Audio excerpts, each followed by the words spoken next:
Enez, once known as Ainos, is an ancient city on the northern coast of the Aegean Sea. It was mentioned for the first time by Homer in the Iliad as a city of Thrace, and it was definitely a heavily guarded landing site. Nowadays, the ancient expansion of the city is barely noticeable by following the ruins of the walls where the Hagia Sophia building was standing. Its history started in the 12th century during the Byzantine era, but when Mohammed II conquered Constantinople, Enez fell too, and the church was turned into a mosque.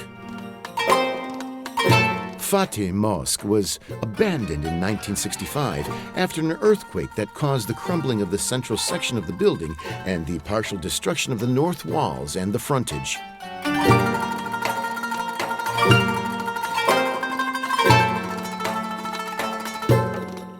Only in 2015, the General Directorate of Foundations, the VGM, one of the most important institutions of Turkish government, decided to restore it and open it again for praying.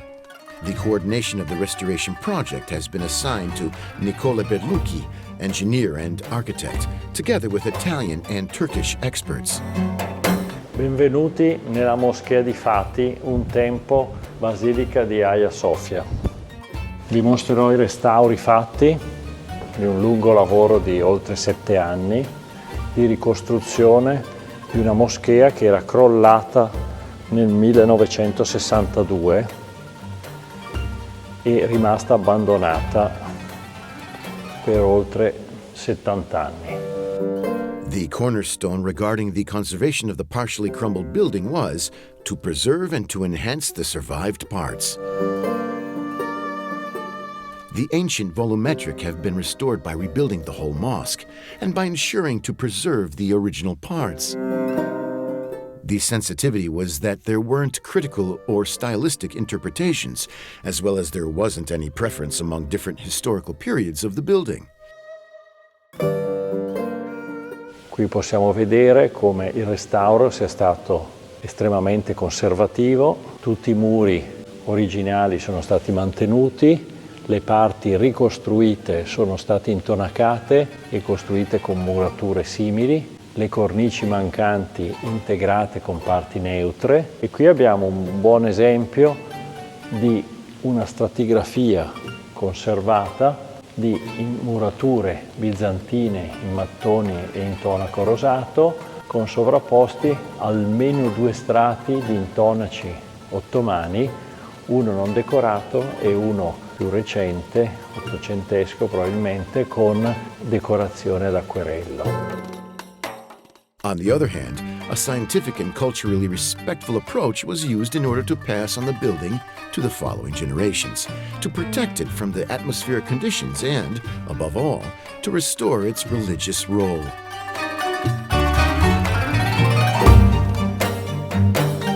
The restoration project started with a precise analysis of the historical record, and thanks to an archaeological and stratigraphic study of the elevation based on the comparison between the three-dimensional model in BIM and the detection of ruins and old photographs in order to define its condition before the crumbling with absolute accuracy, and the adjustments and additions that have been made over time as well.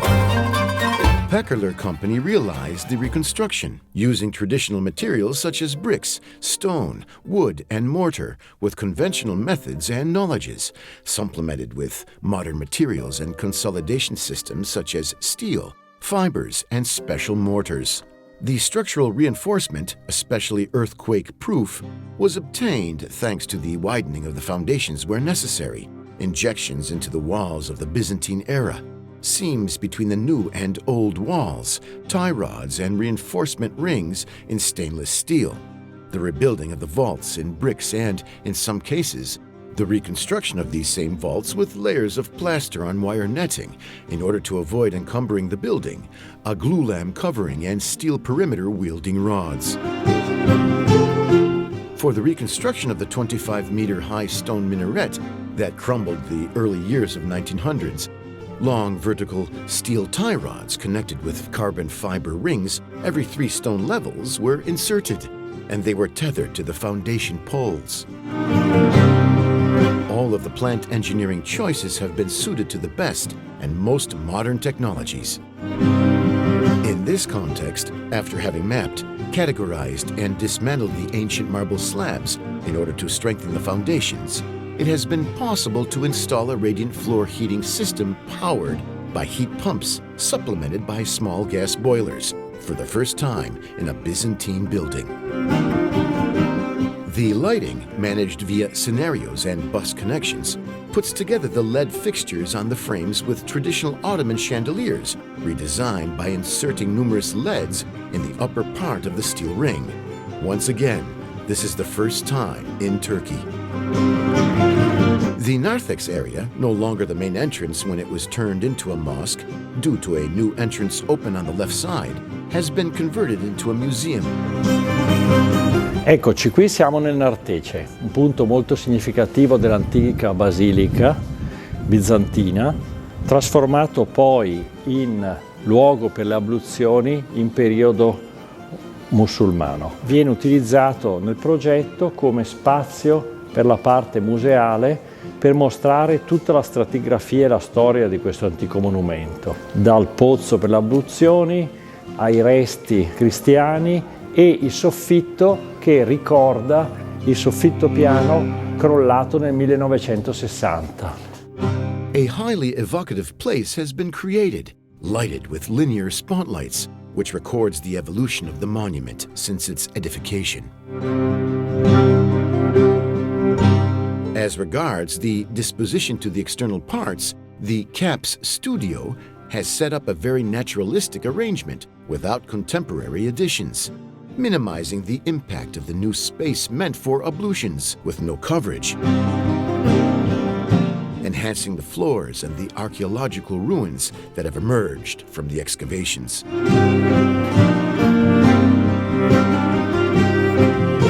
Although the ancient church was turned into a mosque over 500 years ago, and the restoration was designed to the resumption of its role, each historical element has been carefully restored to its initial condition, from Christian depictions to the Muslim patterns and sacred inscriptions, in an historical continuum that wants to best represent the coexistence between these cultures.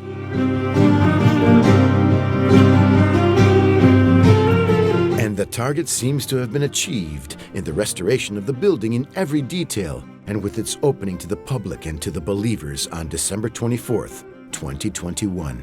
All this has been possible thanks to the close cooperation between Italian and Turkish experts who have worked in concordance with the sole purpose of revitalizing this significant monument.